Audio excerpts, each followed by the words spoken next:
I am Danica B. Galos with my co-researcher, Ms. Jezabel Domo, Ms. Annalie Doctor, Ms. Danica Ibrada, and Ms. Talia Detero.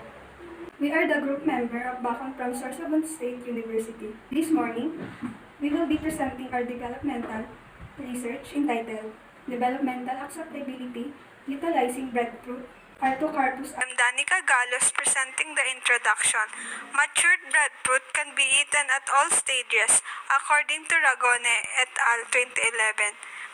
Labilia et al. 2019 pointed out the breadfruit flour can be highly recommended in terms of using on pastries for the students and residents of Gian Eastern Samar, and we also promote the promotional awareness of livelihood to the residents of Bacon who's affected of pandemic.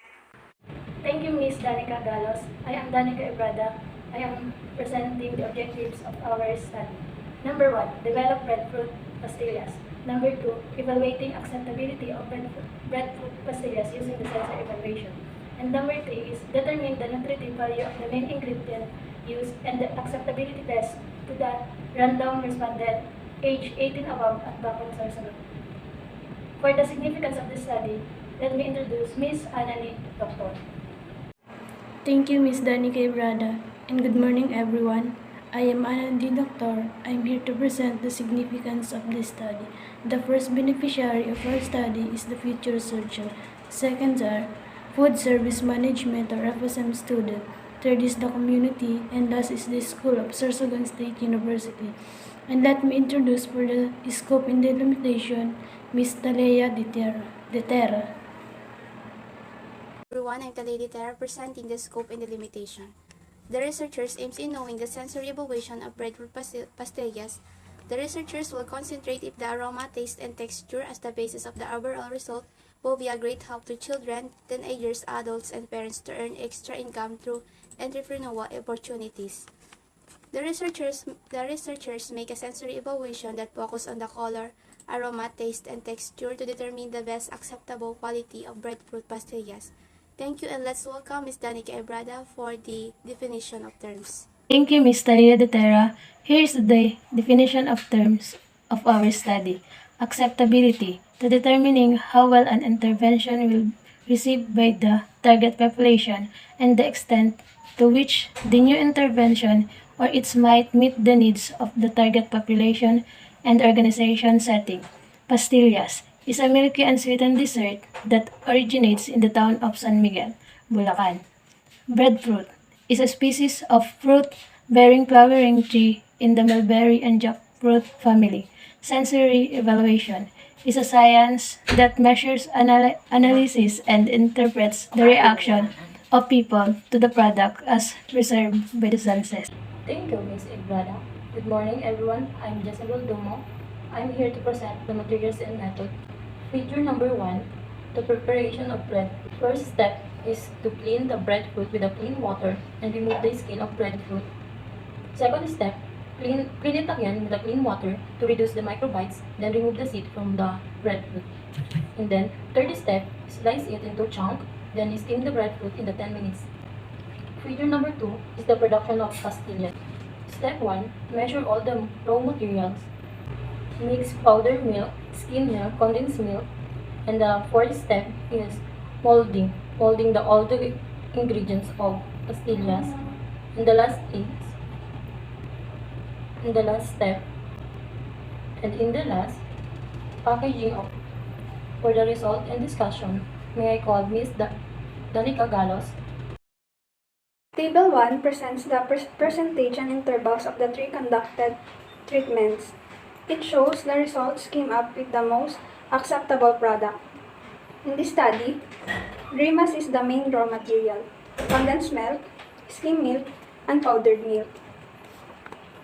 It is used as the binding agent on utilization of pastillas, and the sugar was removed on the treatment 3.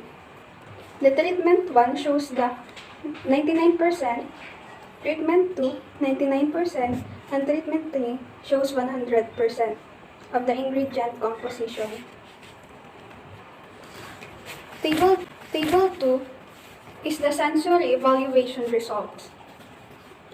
The blue color represents the color of the grimace, red is for the texture, and green is for the taste.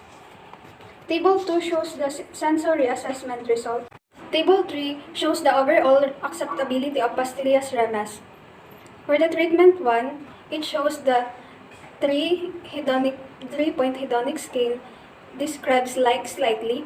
Treatment 2 has 4 hedonic scale that results like moderately. Treatment 3 got the results of 8-point hedonic scale has like very much for the total of 15 respondents that interprets as like very much.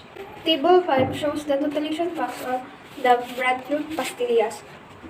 This shows the 2,200 calories of breadfruit pastillas is equals to 51 grams of total fat, 32 grams of saturated fat, 0 grams of dietary fiber, 1.2 milligrams of iron, 133% of total carbohydrate, 215 milligrams of cholesterol, 79 grams of protein, 10.9% of vitamin D, 220% of calcium, 6% of iron, and 80% of potassium. The said computation was done per 63. Thank you, Ms. Danica Galos. So here is the recommendation of our study. Further, improvements still needed for this study. Conducting a shelf life analysis and recomputation of nutritive information by the said experts. Pastillas Remes can be used as a livelihood programs at Bacon, Sorsogon residents who's greatly affected by the pandemic and may serve as the extra income to support their family. And improvements of the packaging and label is for the production. Good morning, everyone. Again, I'm Talili Tara presenting the conclusion. Based on the result of this study, the following conclusions are made.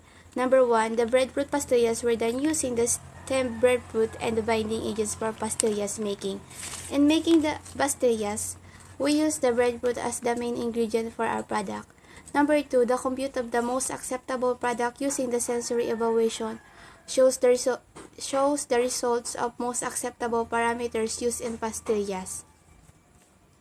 In our breadfruit pastillas survey, using the hedonic scale, we identify the most acceptable parameters that is used in breadfruit pastillas.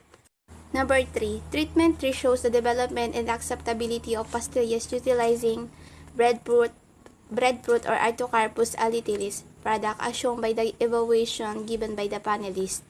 Therefore, the most acceptable parameters that is used in breadfruit pastillas is the treatment 3 because it is the most acceptable among the other treatments based on our survey.